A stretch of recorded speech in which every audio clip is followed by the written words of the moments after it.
throughout the years, someone well-meaning and loving would say, don't you want to get married? I've wanted to be married since I was 2 years old.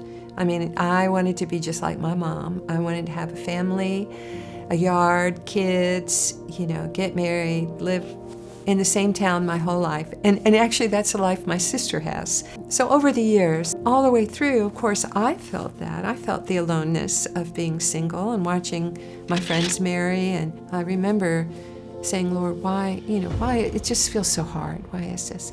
I've never, ever felt called, like some big spiritual thing, to be single. I have always felt called to surrender to God, to whatever He wanted for my life. That's the way I prayed that prayer then. I said, Lord, you can have my life. You can do whatever you want with my life. And so I've never regretted that prayer. And the way I've handled being single when it hasn't felt very good to be single is to keep reminding myself that I gave myself to my loving Father. And He's not having a hard time finding a husband for me. And I don't understand why He didn't want me to be married. I still don't, really. I don't have any great conclusion on that. I just know that I can trust Him, and that when it gets hard, I can cry to Him. I can tell Him. And He took me to this passage, what's going to be my joy, my hope, my crown when I see Jesus, when He comes? And Paul says, is it not you? For you are our glory and joy.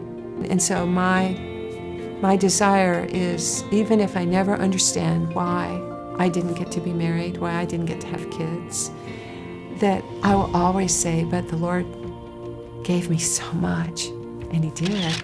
And the Lord said to me, those Romanians, people in Bulgaria, in Poland, Sister Tadea, all of these people that the Lord had let me love and be a part of their life, you are my crown and my joy. And so the Lord made me remember that these people that He had put in my life, that I had this tiny part to play in their spiritual life, that someday I'm going to see the Lord Jesus. And my first question isn't going to be, why didn't I get to be married? I mean, if I want to be stubborn, it could be, but I want it to be like Paul. I want to see Jesus and say, thank you that I got to know this person and this person. Thank you that I got to play a tiny part in what you were doing in their life, in their country, in their family. Not because it's an easy answer to singleness, but because it gives me hope that whatever those good things are that maybe the Lord has decided it's not to be a part of your life journey and spiritual journey, we can still surrender to Him, yielding it to Christ, to seeing that there's so much more in our life than the hard thing that seems to be something the Lord isn't allowing us to have.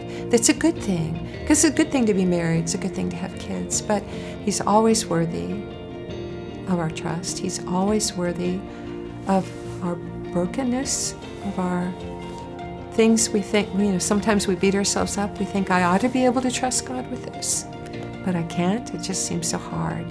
He knows that too. And so we take it back to Him. He strengthens us through that as we care for one another. So.